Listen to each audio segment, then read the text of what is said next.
Okay. Magluluto tayo guys ng golden fish tuna. Kunti-kunti lang mantika ating ilalagay. At ayan guys, simulan natin ang pag-isa. Muna natin sa bawang. Kunting mantika lang nilagay ko guys. Kasi alam naman ninyo ang ating blue fish tuna ay oily. Malangis baga. Kaya kunti lang mantika din ang nilagay ko. Ayan, lagay natin ang ating sibuyas. Kaya kunti lang mantika ang nilagay ko.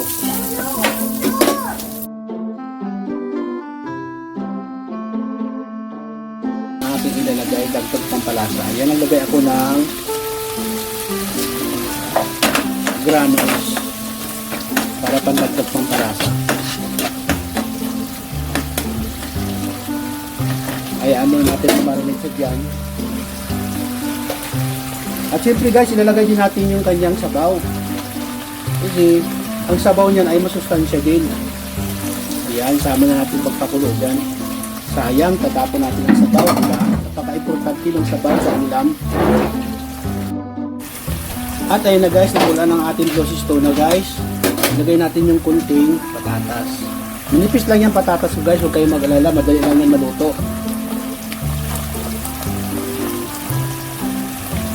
Ganyan naman ito guys.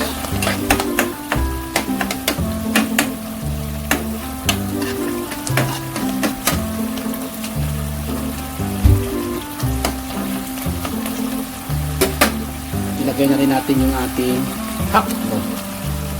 Ayan, may nakita akong isang hotdog sa refrigerator. Yan, sinama ko ito. Sayang, kisa sa masira lang naman. Diba, hindi naman kainin. Ngayon, gumawa ko ng paraan para dyan naman natin siya ilagay. Hintayin na natin guys, matuyo-tuyo yung kanyang sabaw. At maglalagay tayo guys dyan ng itlog. Itlog mo, 2 piraso. At ayun na guys, yung ating itlog, lalagay na natin. Yan, tahit lang natin siya.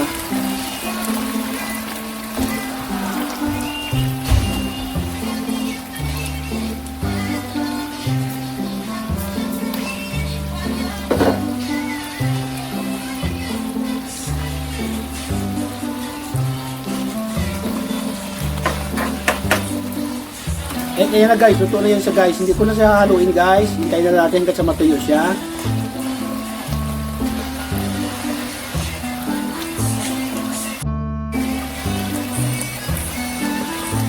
Hintayin na natin hanggang sa matuyo siya guys. Hindi na natin siya haluin. Ganyan lang natin siya. Tingnan nyo guys, oh, diba? Nagano natin siya ng slice dito sa gitna para mag-absorb pa yung kanyang oil.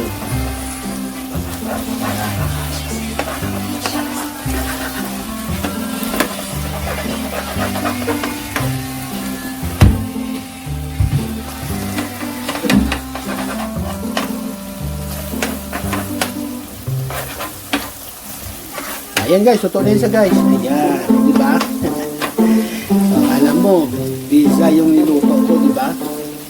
Pizza, di ba? Itlog na yan guys, hotdog at saka blue fish tuna. Ayan, ganyan ang itsura niya. Ayan, kung meron kayong cheese dyan, hindi kayo mag-add dyan, yung grated cheese, yung ano. Basta grated cheese, ayan ang paliwanag. Ayan, kung mayroon kayo, pwede kayo maglagay dyan, o. Diba? At ayan guys, maraming salamat na naman sa inyong panood sa aking simpleng videos guys. Sa mga hindi pa guys, nag-subscribe sa akin, mag-subscribe na po kayo. Maraming salamat po. At sa mga sa nag-subscribe na, maraming salamat po sa inyo. At God bless us po.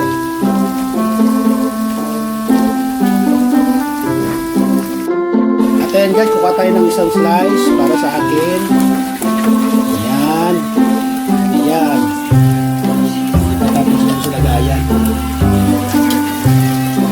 Okay lang yan guys, hindi siya masyadong nabuo. Importante, naluto. Kaya maraming salamat ulit guys sa inyong panonood sa aking laging simpleng videos guys.